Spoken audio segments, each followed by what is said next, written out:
Salam, xoş gördük hər birinizi. Bugün fevral ayının 22-si və biz Logos Lab platformasından 14-cü videomuzun çəkilişinə başlayırıq. Və bugün üçün müzakirə etmək istədiyimiz mövzu müasir dövrdə yeni bir fəlsəfi sistemin yaradılması niyə çətindir? Ümumiyyətlə yeni bir fəlsəfə mümkündürmü? Yəni bu sual ətrafında fikir mübadiləsi aparmaq istəyirəm.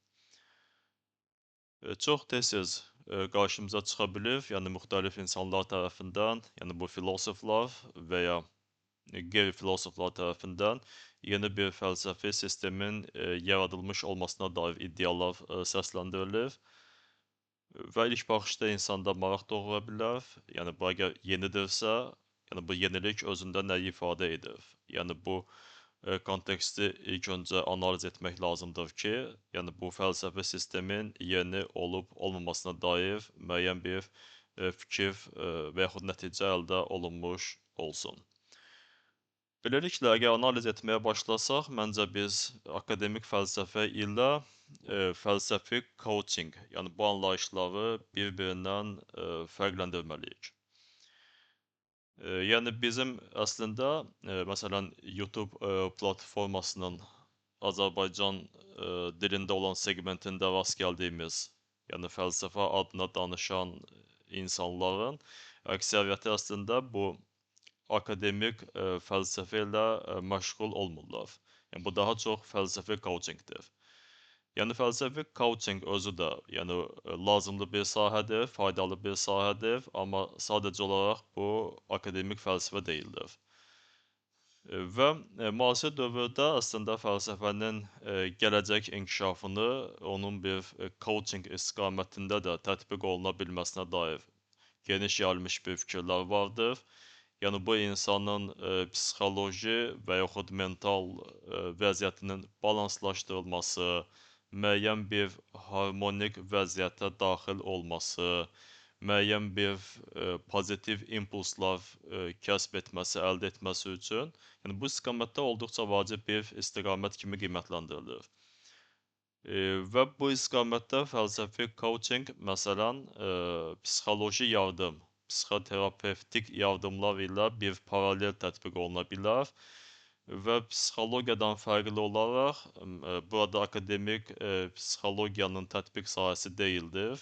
Yəni burada biz fəlsəfədən götürülmüş müəyyən bir ideyalar, müəyyən bir prinsiplərin praktik tətbiqinə rast gələ bilirik. Yəni qeyd etdiyim kimi, bu da faydalı, lazımlı bir sahədir, amma bu sadəcə olaraq akademik fəlsəfə deyildir. Əgər biz yeni bir fəlsəfənin qurulmasından danışırıqsa, yeni bir fəlsəfi sistemin formalaşdırılmasından bəhs ediriksə, bu təbii ki, coaching sahəsi ilə bağlı ola bilməz. Yəni bu bir akademik fəlsəfi bir sistem olmalıdır və burada da onun müxtəlif tərkib hissələri, yəni metafizika, epistemologiya, məntiq, etika və s. Yəni hər biri bu və ya digər şəkildə yenidən işlənilməli, yenidən qiymətləndirilməlidir. Və bu istiqamətdə dediklərimizi biz ümumiləşdirsək, yəni akademik fəlsəfənin məqsədi bu həqiqətə nail olmaqdır, həqiqətə çatmaqdır. İndi həqiqət nədir? O mütləqdir, yoxsa nisbidir? İnsan zehni həqiqətə çata bilərmi, onu dərk edə bilərmi? Yəni bu artıq bir metafizik, epistemoloji və digər istiqamətdə aparıla biləcək bir fəlsəfi diskussiyalardır, fəlsəfi müzakirələrdir. Amma istənilən halda, yəni bu istiqamətdə olan fəlsəfə bu akademik fəlsəfədir.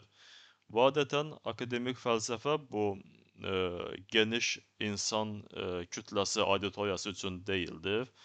Yəni daha dar bir çevrə üçün xüsusi əhəmiyyət və maraq kəsb edə bilər.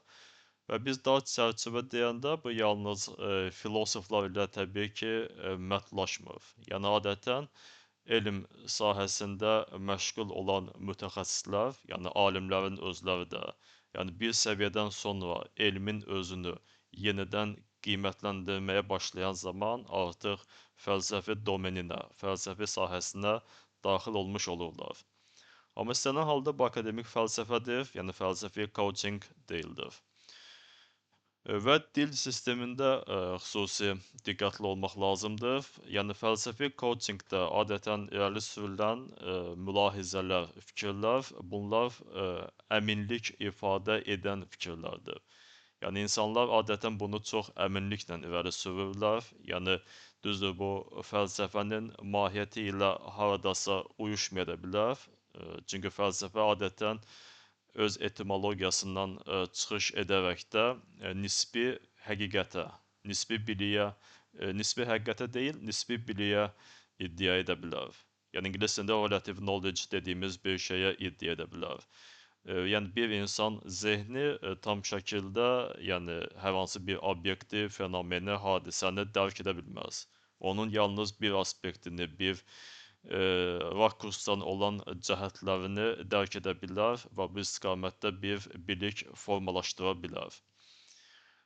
Məsələn, bu aspektdən Hind fəlsəfəsində maraqlı bir metafor, daha doğrusu bir hekayə var, bir təmsil var və biz bundan bir metafor kimi istifadə edə bilərik.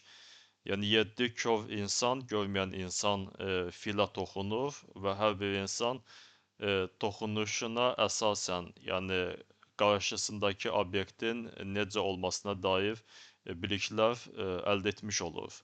Yəni biri xortumuna toxunanda obyekti bu istiqamətdən qiymətləndirir, biri filin ayağına toxuna bilər, obyekti bu istiqamətdən qiymətləndirə bilər, yəni biliklər təqdim edə bilər, biri məsələn quyruğuna toxuna bilər və s. Aydın məsələdir ki, yəni görməyən insanların, yəni həmin filə toxunması zamanı əldə etmiş olduqları qavrayış və formalaşdırmış olduqları bilik, yəni tam obyekti tamamilə bilmək üçün, onu tam qavramaq üçün kifayət etməyəcək. Onun yalnız müəyyən bir rakurslardan, bir aspektlərdən qiymətləndirilməsi, qavranılması, bilinməsi effektini yaratmış olacaq. Və buna görə də ümumiyyətlə, yəni biz fəlsəfədən danışanda adətən fəlsəfədə biliklər xeyli dərəcədə ehtiyatla təqdim edilmiş olur. Yəni söhbət akademik fəlsəfədən gedir.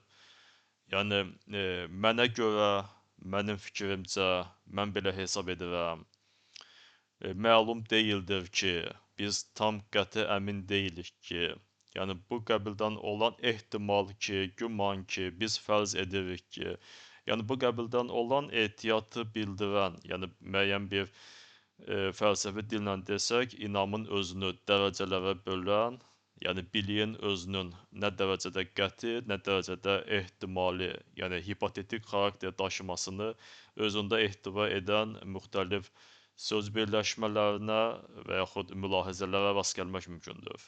Yəni fəlsəfi istiqamət, yəni akademik fəlsəfə adətən bu istiqamətdə qurulan zaman daha az tənqidlərə məruz qalmış olur.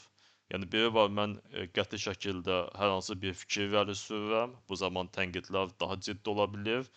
Bir də var, mən bunu yalnız ehtiyatla, yəni mən belə hesab edirəm, mənim fikrimcə, mənim yanaşmama görə, güman ki, ehtimal ki, yəni bunlar tənqidləri nisbətən yumşaltmaq ilə yanaşı, həm də biliyin həqiqətin əldə edilməsi üçün alternativin təqdim edilməsini özündə əks etdirir.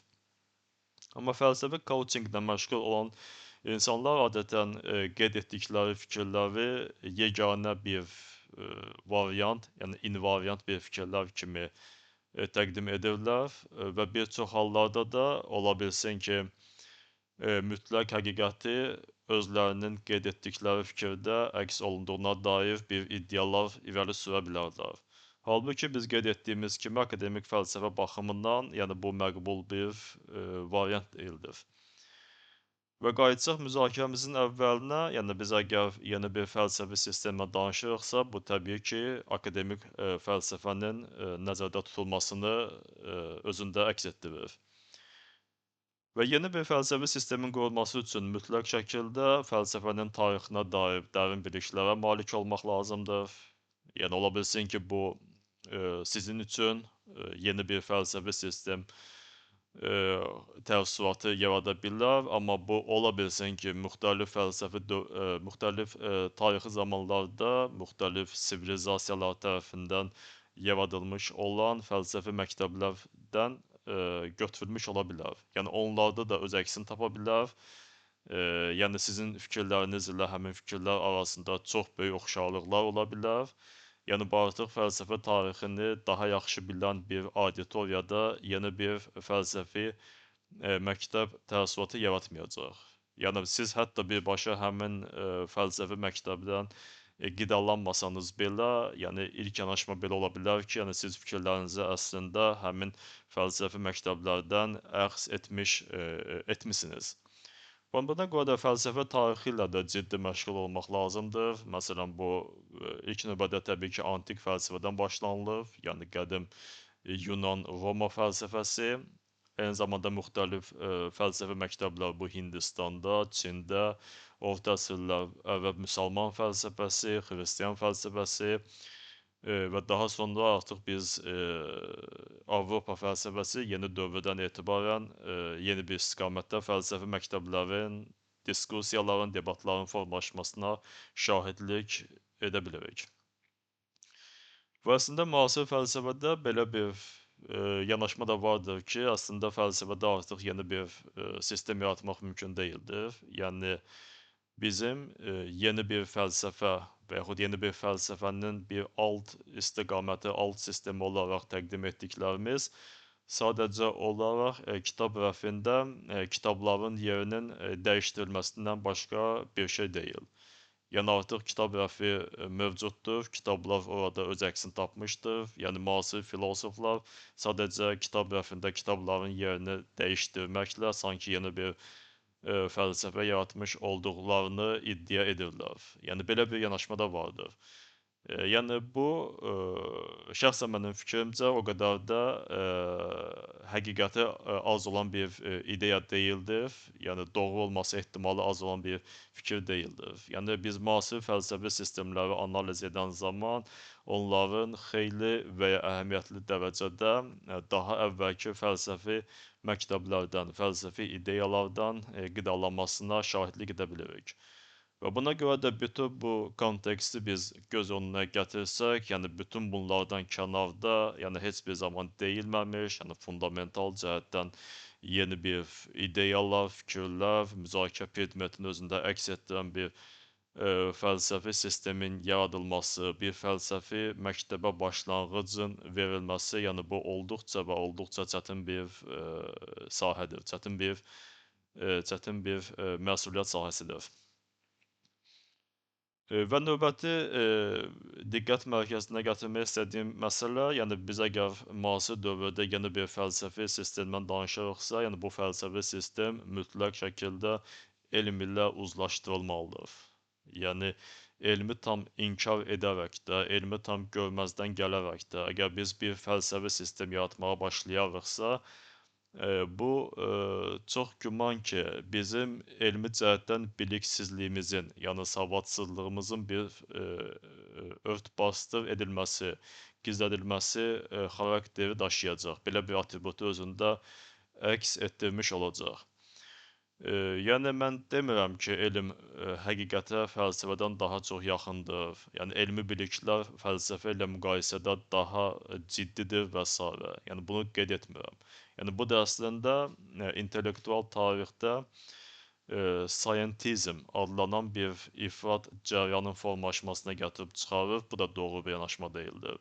Amma istənilən halda elmi də tam görməzdən gələrək, yəni minimal və yaxud əsaslı şəkildə elmi biliklərə malik olmadan, yəni yeni bir fəlsəfi sistemin yaradılması, yəni bu özlüyündə xeyli dərəcədə absurd bir yanaşmanı əks etdirə bilər.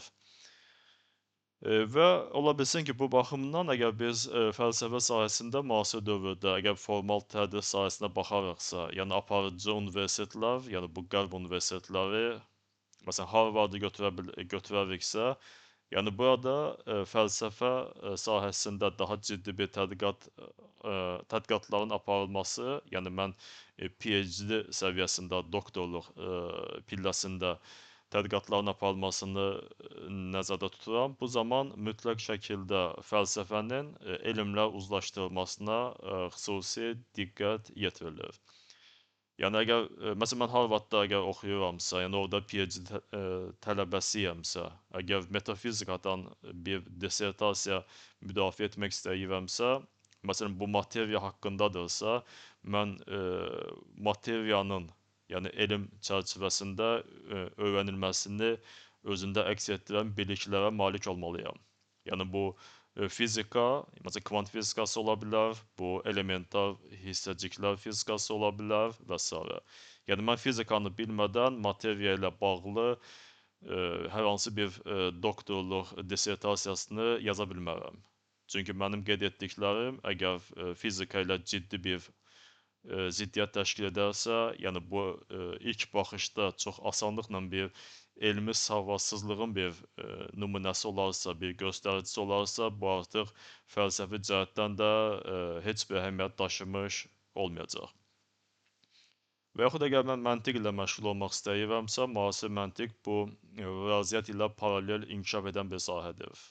Yəni bu istər klassik məntiq, yəni klassik məntiqin müasir inkişaf səviyyəsi, yəni propozisional məntiq, predikatlar məntiqi və yaxud qeyri-klassik məntiq, yəni bunun üçün mən mütləq şəkildə məsələn riyaziyyat ilə məşğul olmalıyam. Yəni riyazi biliklərə müəyyən dərəcədə malik olmalıyam. Əslində müasir məntiqi də inkişaf etdirənlər bunlar yəni əsas önəmli isimlər, yəni intellektual tarixdə onlar baza təhsili etibarilə filosofdan daha çox riyaziyyatçı kateqoriyasına, sinifinə aid edilə bilərlər. Məsələn, mən epistemologiya ilə məşğul olmaq istəyirəm. Bilik nəzəriyyəsi mən mütləq şəkildə elmin hər hansı bir sahəsini və ya elm tarixini bilməliyəm. Yəni elmi bilmədən bir epistemologiya ilə məşğul olmağın bir anlamı yoxdur və s. Və eyni şəkildə də əgər biz hər hansı bir fəlsəfi sistemdən danışırıqsa və xüsusilə bu yeni bir fəlsəfi sistemdirsə, yəni bizim elmi biliklərə malik olmağımız zəruri şərtdir.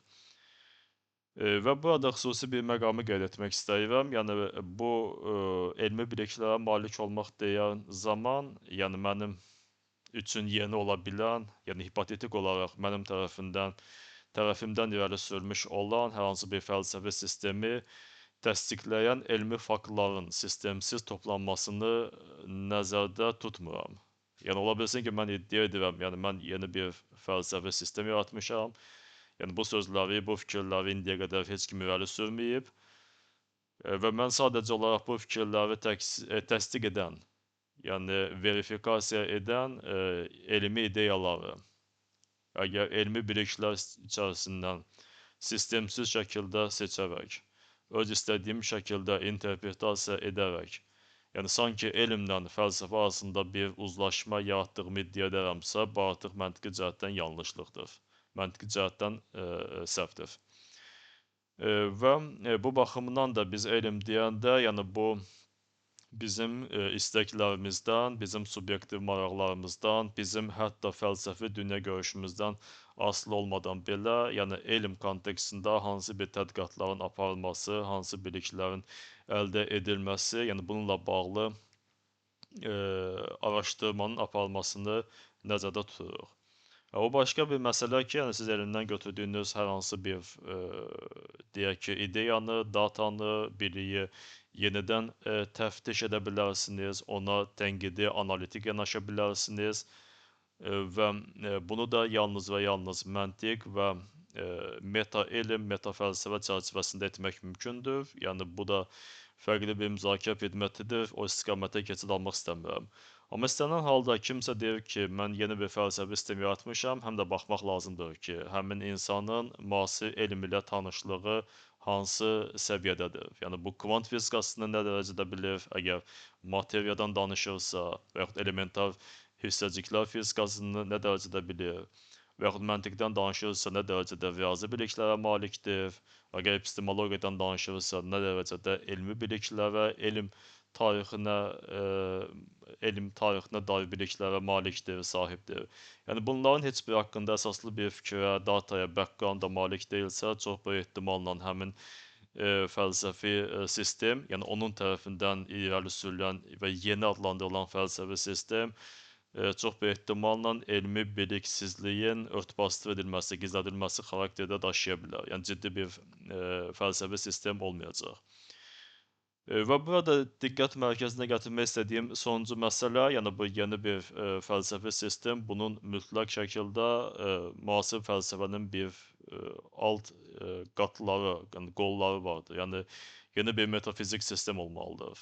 Yəni bunun ontologiya tərəfi olmalıdır, bunun ola bilsin kosmologiya tərəfi olmalıdır və yaxud bunu biz zehin fəlsəfəsinə yanaşmada yeni bir interpretasiya başlanğıc verə bilərik. Bunun bir epistemologiya tərəfi olmalıdır. Yəni bilik nəzəriyyəsi əgər yeni bir yanaşma yoxdursa, yəni epistemologiyada bu gün əsas qızğın müzakirə predmeti olan problemlərə yeni bir yanaşma yoxdursa, məsələn, misal olaraq Getter problemi. Yəni bilik hətta inam doğru və əsaslandırılmış olmuş olsa belə bu hələ bilik sayılmaya bilər. Yəni biliyin tərifini vermək üçün kifayət deyil. Yəni bu məsələ epistemologiyada hələ də açıqdır. Əgər siz yeni bir fəlsəfi sistem yaratmışsınızsa, yəni siz bu məsələyə necə yanaşırsınız? Yəni bunu həll edə bilirsinizmi, yoxsa yox? Məsələn, bir aspektdən. Və yaxud məntiq çərçivəsində biz qiymətləndirə bilərik. Yəni yeni bir məntiqin istiqaməti, məsələn, olsun bu qeyri-klassik məntiq. Yəni burada siz hansı yeni bir istiqamətə, yeni bir müzakirəyə, yeni bir interpretasiya başlanğıc verirsiniz. Yəni bunların heç biri haqqında əgər dəqiq bir yanaşma yoxdursa, bir çərçivə yoxdursa, yəni ehtimal ki, yəni bu yeni bir fəlsəfi sistem sadəcə ayrı-ayrı oradan buradan götürülmüş olan müxtəlif ideyaların sistemsiz sintezindən başqa bir şey deyildir. Yəni qısa desək, ümumiləşdirsək, yəni müasir dövrdə yeni fəlsəfənin yaradılması yəni mümkün deyildir demək doğru deyil. Yəni bu mümkündür, potensial cəhətdən bu mümkündür. Yəni ingiliscə desək possible, belə bir şey var.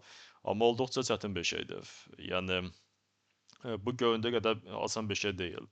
Yəni ümumiləşdirsək, yəni bu həm fəlsəfənin müxtəlif alt sistemləri, metafizikadan tutmuş məntiq və epistemologiyaya qədər yeni bir yanaşmanı özündə əks etdirməlidir. Bu elmi biliklərə sahib olmağını tələb edir, yəni bunun zəruri bir şərtidir. Yəni bu fəlsəfə tarixinə dair əsaslı biliklərə malik olmağı tələb edir. Bu da zəruri şərtdir. Yəni bütün bunlardan sonra kimsə yeni bir fəlsəfə formalaşdıra bilərsə, yəni bu artıq elmin, eyni zamanda dinin, eyni zamanda fəlsəfənin özünün yeni bir pillə, yeni bir level, yəni səviyyədə yenidən qiymətləndirilməsi, yenidən təftiş edilməsi, interpretasiya edilməsi üçün yeni yollar aça bilər, yeni qapılar aça bilər. Yəni bu günə müzakirə etmək istədiyim məsələlər bundan ibarət. Diqqətinizə görə minnətdaram. Növbəti müzakirələrdə yenidən yeni mövzular ilə davam edərik.